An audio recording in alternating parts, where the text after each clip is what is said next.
Bueno, presidente, muchas gracias por esta oportunidad. Gracias a usted, Cintia. Y mi admiración por su calidad periodística, por su valentía. La he visto cubrir las elecciones ecuatorianas, se ha expuesto mucho, porque entrar a las ruedas de prensa de la derecha, esa gente es muy agresiva. Pero había que hacerlo porque necesitamos por lo menos mirar a los ojos a ese otro para que vea una respuesta, que lo que hizo fue mandarnos la custodia, ¿no? O sea, y la investigación de Página 12, extraordinaria, felicitaciones, y para que vean lo que enfrentamos día a día y la hipocresía, la doble moral. La prensa aquí no publicó una coma de la extraordinaria investigación de Página 12 con datos, con cifras, con lugares, etcétera, contundente. No publicaron una coma. Hace unos meses, en una columna de chismografía del diario amarillista La Estrella, hoy investigado por lavado de activos en Panamá, mencionaban a Jorge Glass, una calumnia total, ¿no? Que sé yo, que estaba involucrado en negocios petroleros. Lo replicaron 2 semanas en titulares, la prensa aquí, la prensa escrita y los canales de televisión y la radio opositora. Esta investigación de Página 12, hecha con nombres y apellidos de parte de una periodista profesional, un medio tan serio como Página 12, no publicaron una coma. Contra eso nos enfrentamos todos los días y es tal hipocresía que son ellos los que hablan de libertad de expresión. Entonces empecemos hablando de esa derecha que intentó avanzar en la región, que en mi país, vengo de Rafael, de Argentina, donde la derecha, por primera vez, esta derecha asume la legitimidad por el voto popular. ¿Qué es lo que pasó en Ecuador? ¿Por qué no pudo avanzar? ¿Por qué la derecha no cruzó la línea del Ecuador? Bueno, fácil. Hay legado, el país se ha transformado, hay convicción, creemos en lo que hacemos, porque somos gente buena, que actuamos en función de principios, y teníamos candidatos y propuestas. Y cuando se comparaba la propuesta de Lasso con la propuesta nuestra, o sea, era privatizar la salud, la educación, los parques nacionales, la seguridad ciudadana. O sea, era el neoliberalismo. Uno leía ese programa de gobierno y decía, no lo puedo creer, que en el siglo XXI se propongan estas cantinfladas, no lo puedo creer. O sea, el neoliberalismo más cavernario, que ya ni la escuela austriaca creo que lo predicaría. En todo caso, esos 3 factores, ¿no? Hay legado, el país se ha transformado, esta es la década ganada, hay convicción, principios, ética, y teníamos candidatos y propuestas. Lenín es un gran candidato, Jorge también. Y hemos vencido en las condiciones más adversas, porque estos últimos años nos ha pasado de todo, ¿no? De todo, desplome del precio del petróleo, apreciación del dólar, porque no tenemos moneda nacional, terremotos, desastres naturales, litigios internacionales multimillonarios perdidos por el país. El 2016, por primera vez en estos 10 años, va a decrecer la economía por todos estos factores externos, 1.5. Entonces, un contexto económico muy desfavorable que lo supo aprovechar la derecha para echarnos la culpa. Teníamos la culpa hasta del terremoto, terremoto era el fracaso del modelo socialista. Claro. Son artistas para eso, con su prensa corrupta. En un contexto internacional adverso, había un cambio de ciclo en América Latina. La victoria de Ecuador, del pueblo ecuatoriano, nuestra victoria popular, rompe ese ciclo. Hemos ganado en condiciones muy adversas y contra todos juntos. Cristina Fernández de Kirchner ha mandado por las redes sociales, recién, hace unos minutos, no sé si lo vio, que el triunfo en Ecuador, planteando esto, ¿no?, frena esa idea de fin de ciclo, sí, que querían instalar. ¿Qué tipo de derecha estamos enfrentando en América Latina que aquí se frenó? O sea, sin lugar a dudas hubo un cambio de ciclo en América Latina, ¿no? Bueno, de un nuevo ciclo, porque la verdad es que siempre América Latina se debatía entre derecha y centro derecha. De principio de siglo y a partir de la victoria de Hugo Chávez en Venezuela en el 1998, empezamos a arrasar los gobiernos progresistas en América Latina y especialmente en Sudamérica, los 10 países hispanos o latinos de Sudamérica, ¿no? Me refiero para incluir a Brasil, sin considerar Surinam y Guyana. De esos 10 países, en un momento dado 8 teníamos gobiernos de izquierda. Este fue el auge de la izquierda. 2008, ¿no? 2008, en la región, 2008, 2009, cuando incluso Lugo llegó a Paraguay. Entonces hubo un auge de la izquierda que nunca había ocurrido, al menos en la historia reciente. Y luego, sobre todo a partir del 2014, cuando cambia el ciclo económico, empezamos a enfrentar condiciones externas tremendamente serias. Las enfrentamos en el 2009, con la crisis de Estados Unidos, de las tasas subprime, de los créditos subprime, la crisis inmobiliaria, etc. Pero luego, con la crisis europea, desplome del precio de las materias primas, del 2014 se ve un cambio de ciclo económico y la economía, querámoslo o no, perjudica la política. Alguien puede querernos mucho, pero su hijo perdió el empleo, dice, no tengo nada que perder, votemos por el que me ofrece el cambio para ver qué resulta. Esa ¿no? palabra tremenda. Sí, pero eso también debe madurar en América Latina. Cuando nosotros hacíamos el análisis de nuestro oponente, la propuesta que más calaba era el cambio por el cambio. Cuidado, puede haber cambio para peor. Mira lo que está pasando en Estados Unidos. Trump ganó con el discurso del cambio. Bueno, en Argentina. Pero no es cualquier cambio, es el cambio para mejor. Y el cambio somos nosotros. Lazo, desde el principio de los 90, usted puede ver que ha sido presidente de la Fundación Terminal Terrestre en Guayaquil, gobernador, superministro. Lo que cambiaba era hacer el pastel, el nombre del presidente. Pero los grupos de poder eran los mismos. Nosotros somos el cambio. Sí, su costumbre offshore nunca varió, ¿no? Nosotros somos el cambio, entonces, el verdadero cambio. Entonces, tal vez nos faltó transmitir eso adecuadamente, pero sí creo que también un poco de lograr esa madurez democrática y no caer en el cambio novelero, sino el cambio para mejor. Pero en el 2014 cambian las condiciones económicas, eso tiene repercusión política, ¿no? Y hay como un cambio de ciclo, que le decía, después de haber vivido algo sin parangón en la historia reciente en América Latina, el auge de gobiernos de izquierda y los avances grandes, inmensos, en lo económico, en lo social, en lo democrático para nuestra América. Y empiezan a llegar gobiernos de derecha. Entonces parecía, es lo que llamamos en un principio, la restauración conservadora. Después fueron tan agresivos que lo llamamos el segundo plan Cóndor, porque ya no utilizaban descaradamente botas militares, pero ya era una estrategia articulada de la derecha, no solo nacional, internacionalmente, con sus medios de comunicación, para acosar, para desprestigiar a los gobiernos progresistas, las denuncias de corrupción nunca probadas. O sea, si hay un pillo al que le depositan una coima en una cuenta secreta de un paraíso fiscal, todos somos corruptos, e imponían esa visión. Entonces ya le llamamos hasta el segundo plan Cóndor, y gracias a Dios, este pasado domingo se paró ese plan Cóndor, se paró esa restauración conservadora, se paró ese cambio de ciclo en nuestra América, con la victoria popular en Ecuador. Cuénteme, presidente, ¿cómo fue ese momento? Estábamos cubriendo, haciendo la cobertura, por supuesto, cuando los exit poll dan los resultados de los boca de urna, ¿no? A las 5 de la tarde. Entonces nosotros estábamos en el Hotel Quito y veíamos los resultados de perfiles de opinión con la diferencia a favor de Lenín Moreno. Sin embargo, en los medios privados, Ecuavisa, Teleamazonas, aquí que son los medios privados, en Argentina también se difundían los resultados que daban esos medios privados, difundían a la encuestadora C-Datos, las bocas de urnas de C-Datos, que es una que según lo denunció Lenín Moreno, apenas entendió los resultados y tenía los datos, dijo que iban a investigar porque era financiada por el Banco de Guayaquil, de la cual es propietario Guillermo Lasso. ¿Cómo vivió esos momentos donde C-Datos daba esa diferencia? O sea, usted creo que puso un tuit, alguien miente. Mira, primero, C-Datos tiene tanto prestigio en nuestro país que nosotros le llamamos C-Gatos. El dueño de C-Datos, a Macri le dicen gato en Argentina, que ha sido un politiquero, fue presidente del Banco Central en el gobierno de Lucio Gutiérrez, los gobiernos más entreguistas, más corruptos, ¿no? Se llama Polibio Córdoba. Yo soy estadístico, por eso le dije alguien miente, ¿no? Como economista, pues con posgrado, necesito saber estadística. Entonces, cuando alguien quiere manipular los datos, le decimos, estás poliviando los datos. Ese es el prestigio que tiene C-Datos. Se llamaba antes C-Datos Gallup, creo que le quitaron la franquicia por las prácticas tan faltas de escrúpulos que tiene C-Datos. Pero es funcional por el poder dominante y la siguen contratando y le siguen dando importancia. Pero ojalá entienda América Latina y el mundo entero el precedente funesto que se quiso establecer. Es decir, una encuestadora fraudulenta con un par de canales comerciales que siempre tuvieron como su candidato engreído a Lasso, son los que proclaman al presidente electo. Se acabó el Estado de Derecho, se impuso el Estado de opinión. Es gravísimo lo que ha sucedido. Esto tiene que acabar.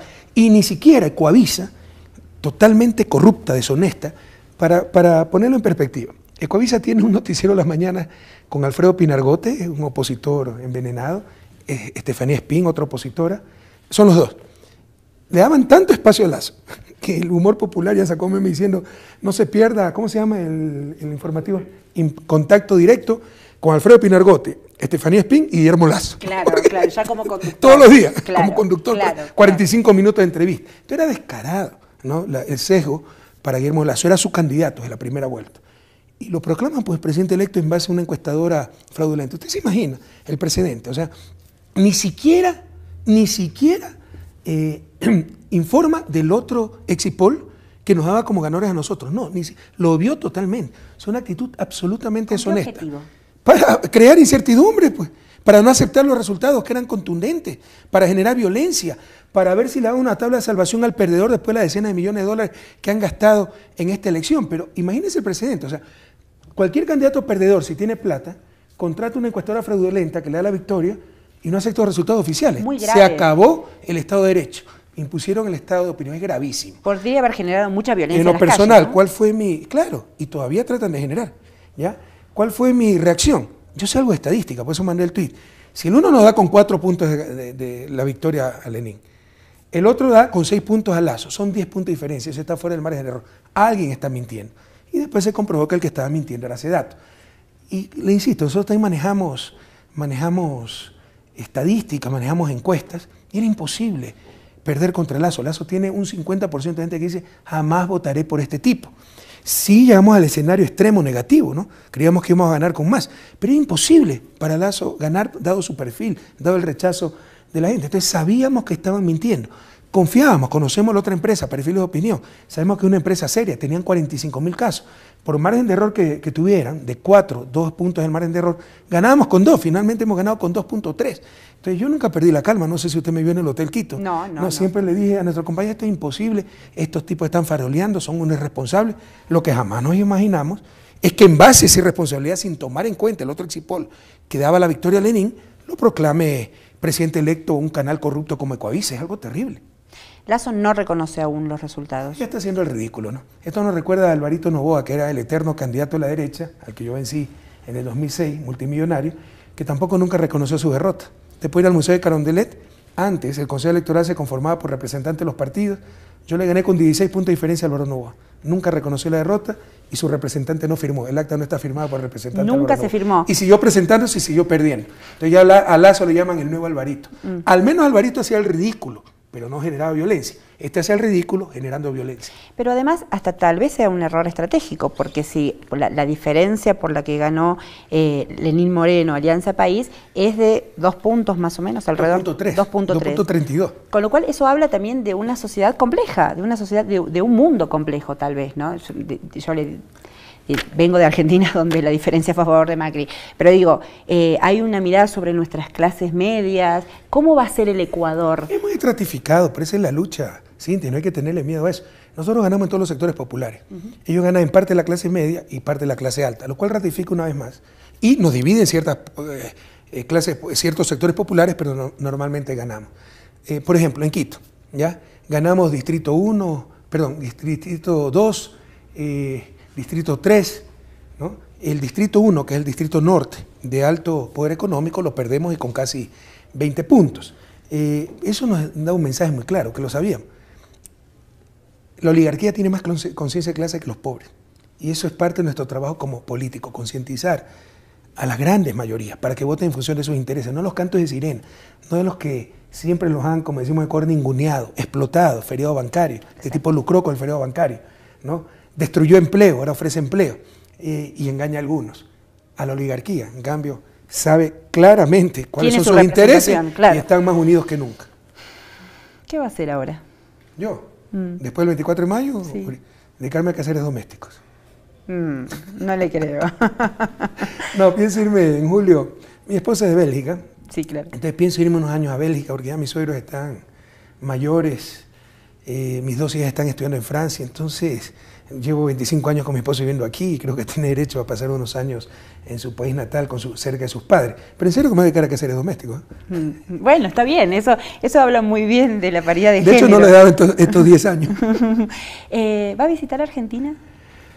Creo que me está ofreciendo un doctorado honoris causa en una universidad argentina, no quiero decir cuál.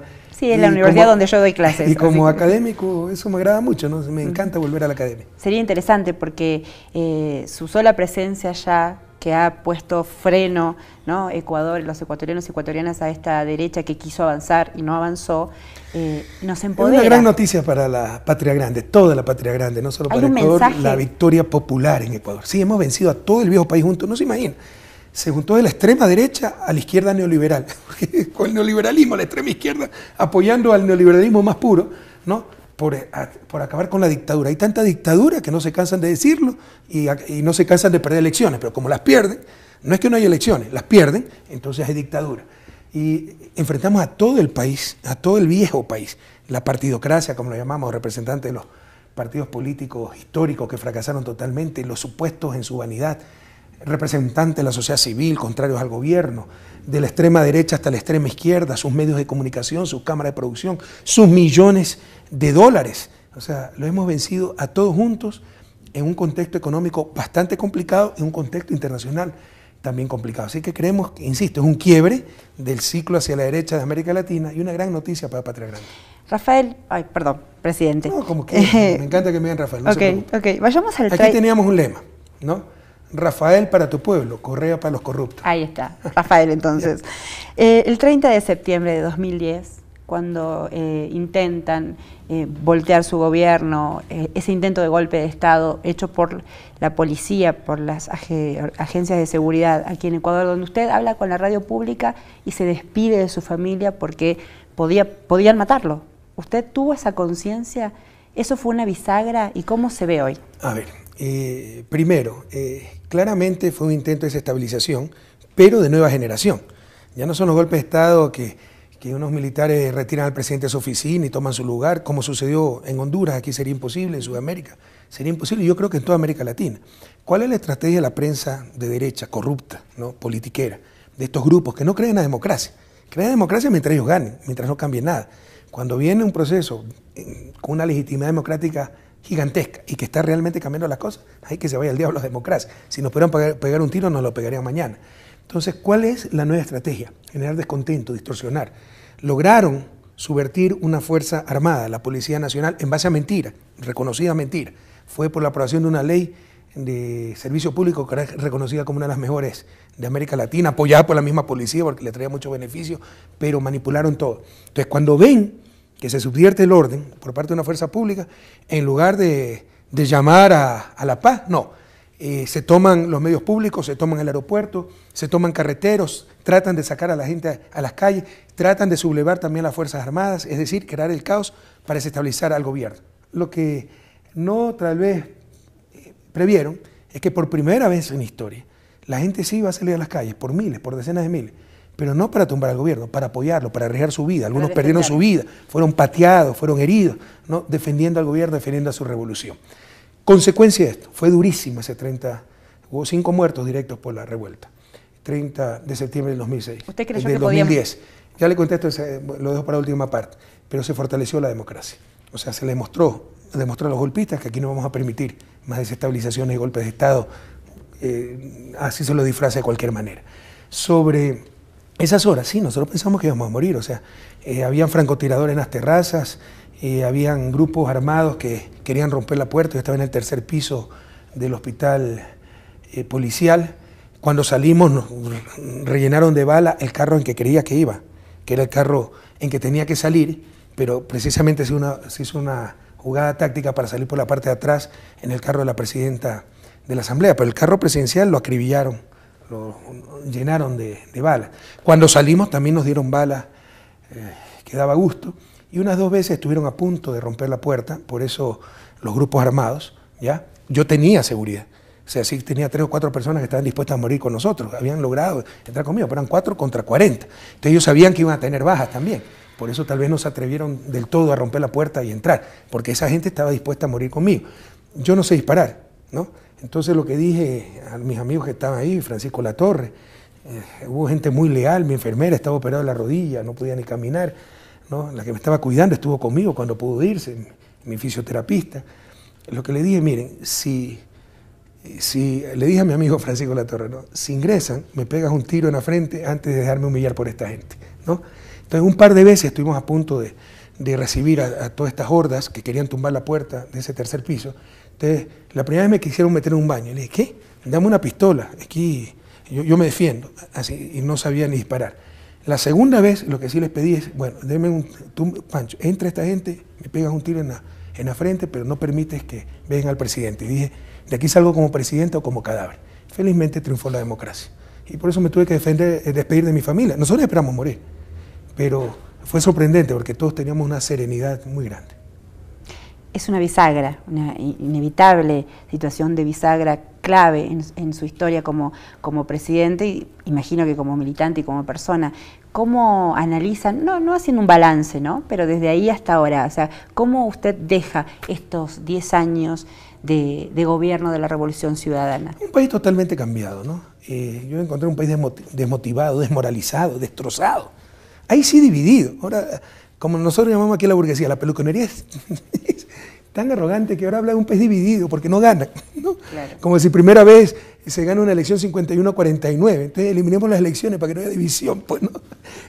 La verdad es que antes había unas pugnas de poderes terribles, había una explotación terrible.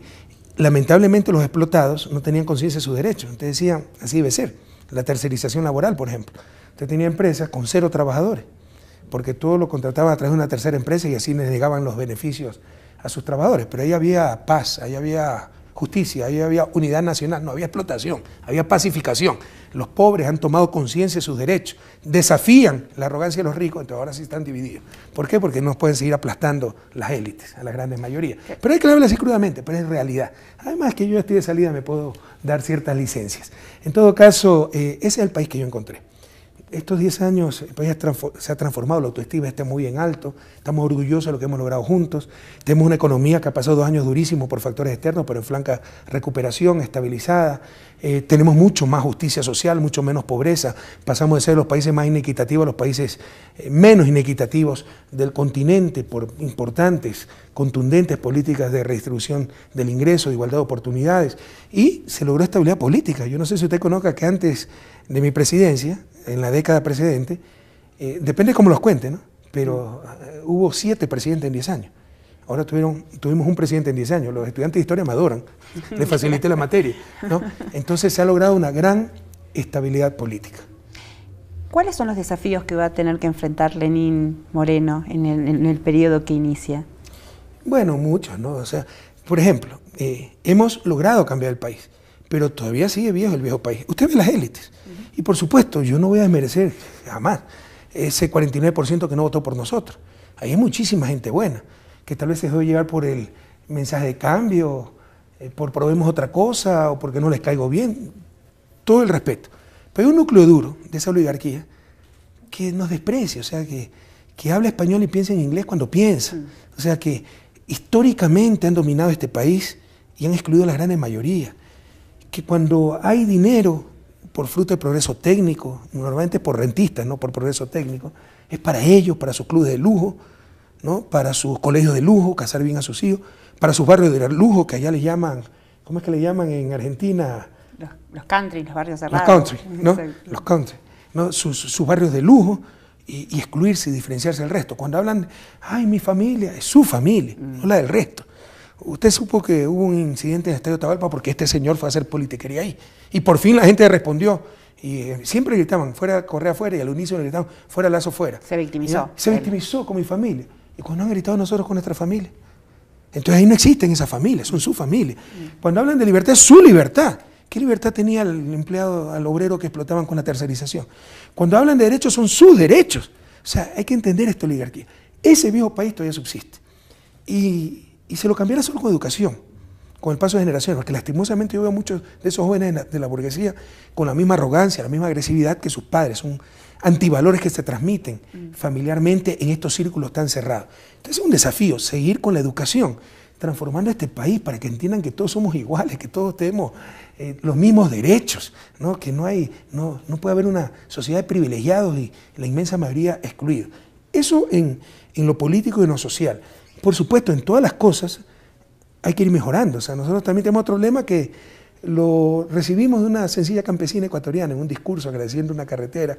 Nos dijo, presidente, sabemos que falta mucho por hacer, pero también sabemos que nunca se ha hecho tanto como ahora. Se ha hecho muchísimo, pero falta mucho por hacer. Se ha hecho muchas escuelas del milenio, pero faltan centenas más. Vivimos en un continente que no es el más pobre, pero es el más desigual, ¿no? Achicar esas brechas de desigualdad. América Latina es la clase media mundial, pero aquí encuentra pobres más pobres que en África y ricos más ricos que en Suiza. Exacto. Y esas son injusticias que claman al cielo. Esas brechas de desigualdad.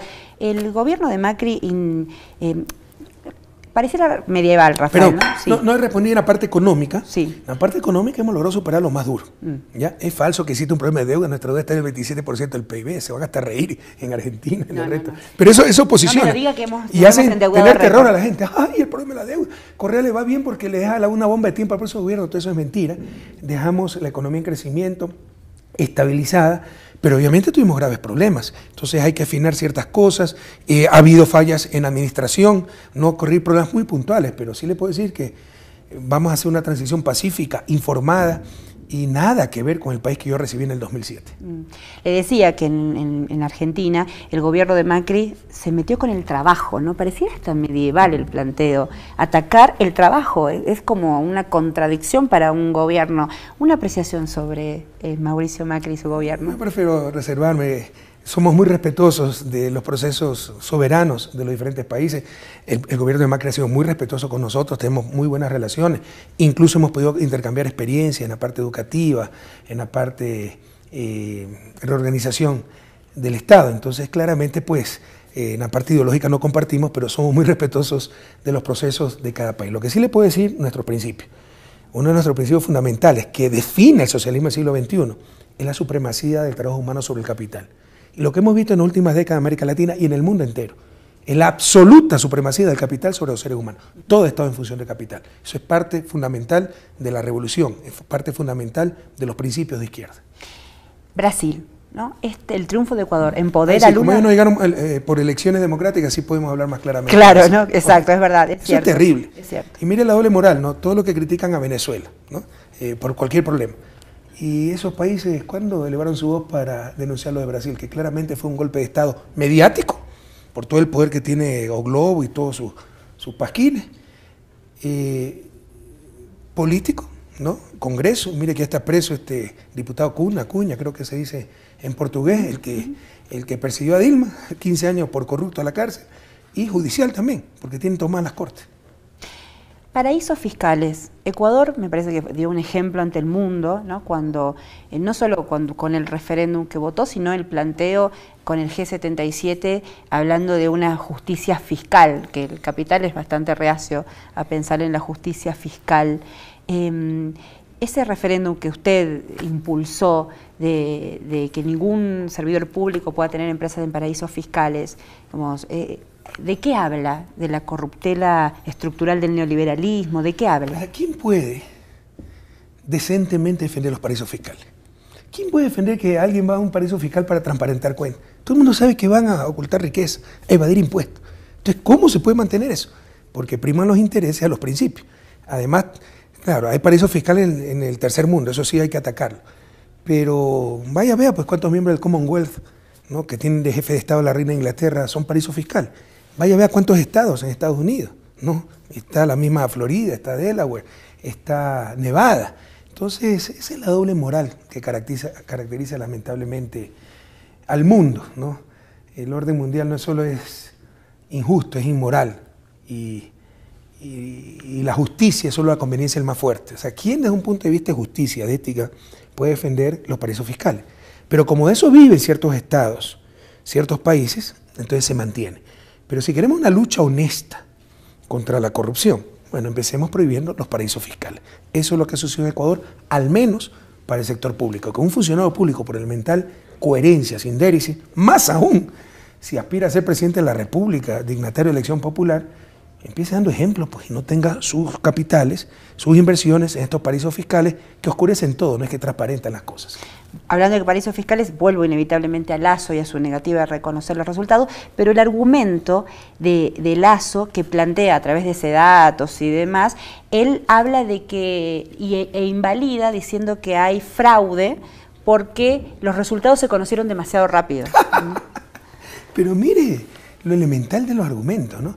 El 19 de febrero dijeron que había fraude porque se demoraron los resultados. En verdad se demoraron el 15% de las actas, porque son las actas rezagadas, con inconsistencia. Aparte había... Demoraron, ¿qué se lo voy a decir? A ver, demoraron 3, 4 días y dijeron que se estaba fraguando un fraude, porque el 85% de las actas se contaron en 4 o 6 horas y el 15% restante están demorando varios días. Y ya es ser inmoral, porque ellos conocen la ley y sabían que sus representantes estaban en las audiencias para clarificar las actas impugnadas o con inconsistencia. La ley dice que eso se debe tratar en una audiencia con presencia de los representantes de los partidos políticos. Y si una acta le faltaba una firma a validarla, o si tenía 300 votantes y sumaban 320 los votos, anularla o ver si había un error, en presencia de los representantes. Ellos lo sabían, eso demora, ¿no? De hecho, la ley da 20 días para proclamar los resultados, se proclamaron en 4 o 5 días, pero como habían perdido, estaban desesperados porque creían que iban a perder una sola vuelta, armaron todo este show del fraude. ¿Sabe cuántas denuncias han presentado formales sobre fraude? 0, ninguna. Así es el nivel de irresponsabilidad de esta gente. Algo similar están haciendo el día de hoy. Y ahora el argumento es el contrario, que el CNE dijo que a las 8 iba a proclamar, dar resultados y empezó a las 7. ¿Y por qué ahora tan rápido? Por la sencilla razón de que el 19 de febrero, primera vuelta, había 7 u 8 candidatos a la presidencia. Creo que eran 8, hasta me olvidé, imagínense lo relevante que eran los candidatos. Que me parece que eran 8 candidatos a la presidencia de la República. Es un poquito más difícil contar las papeletas, hay que comunicarle al señor Lazo que está acostumbrado a contar billetes, ¿no? Entonces, también los billetes son de 1, de 5, de 10, le cuento un poquito más de trabajo. Entonces, va a ser un poquito más difícil cuando tiene 7 u 8 candidatos que cuando tiene 2 binomios. Segundo, habían 4 papeletas para binomio presidencial, para consulta popular sobre paraísos fiscales, para asambleístas ecuatorianos y para parlamentarios andinos. 4 papeletas. Y compara, ¿no? Y dice, el argumento es, dijeron que a las 8 iban a dar resultados y empezaron a dar a las 7. Fraude, diciendo exactamente lo contrario de la primera vuelta cuando dijeron que se demoraban demasiado. Yo no sé si reír o llorar con tanta tontería. Hábleme de usted un poquito, de su infatigable energía, de las sabatinas. Es es incansable, yo me canso bastante, pero como dice Mafalda, el genial Quino, cuando vi una estatua a un luchador incansable, ¿qué chiste es ese? Pues el chiste es cansarse y seguir luchando. Entonces somos luchadores bastante cansables, pero hay que seguir luchando. Pero usted hace las sabatinas o las reuniones ministeriales, va a las ciudades, se queda cantando.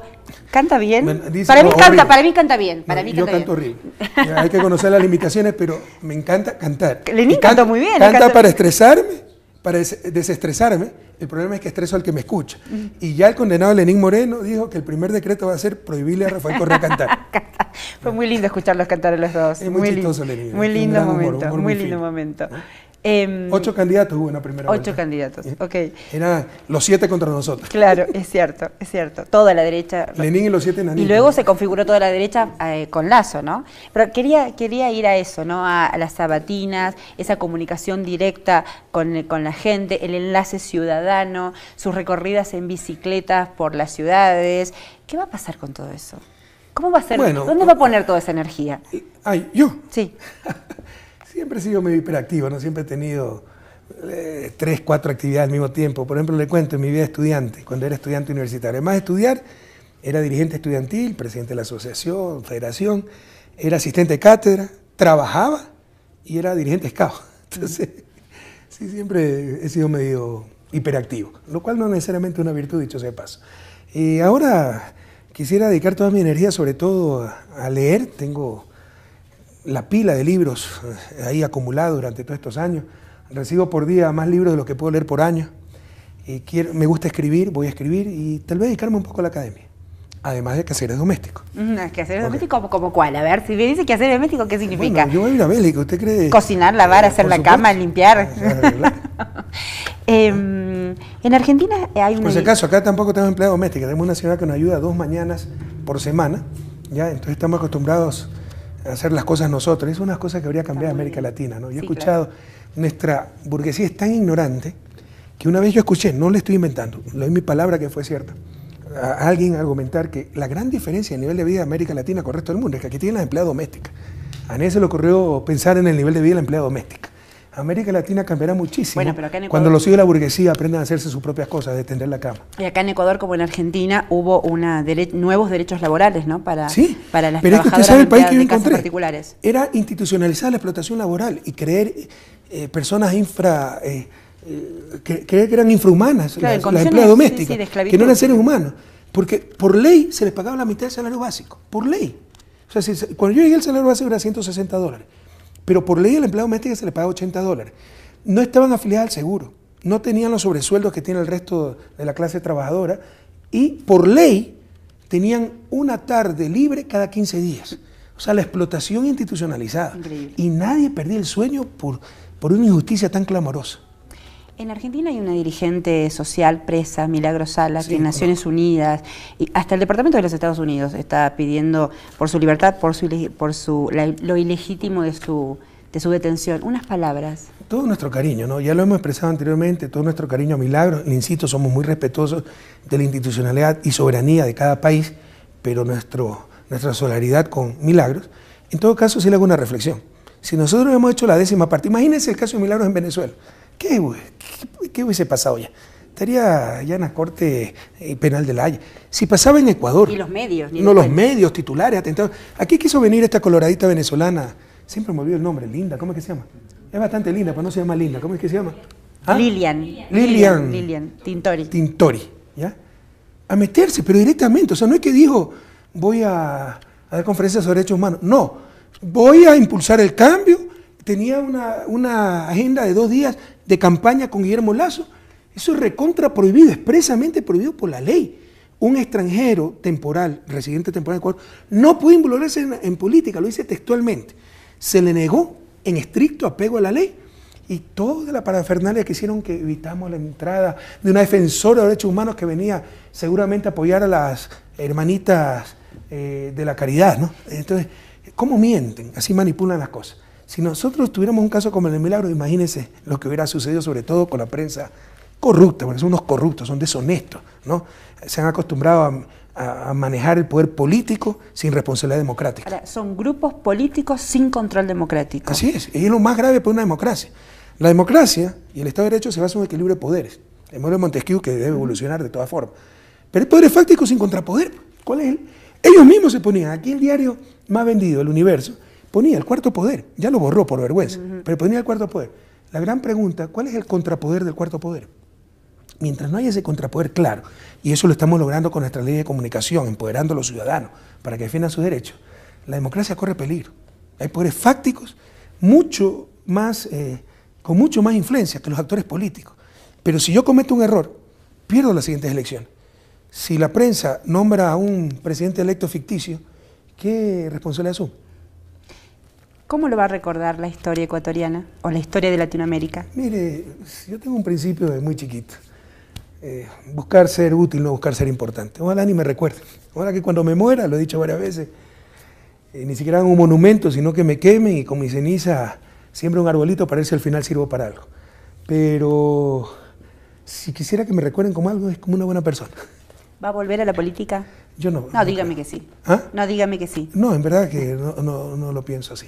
Por lo menos en lo inmediato. Pero en política no hay nada definitivo. École, ¿no? école. O sea, si es que veo que está en riesgo la patria, es mi deber involucrarme nuevamente, ¿no? Pero yo creo en el relevo, hemos preparado cuadros, mire, los candidatos, los cuadros que tenemos como Lenín, como Jorge, y hay muchos jóvenes que piden pistas, jóvenes brillantes.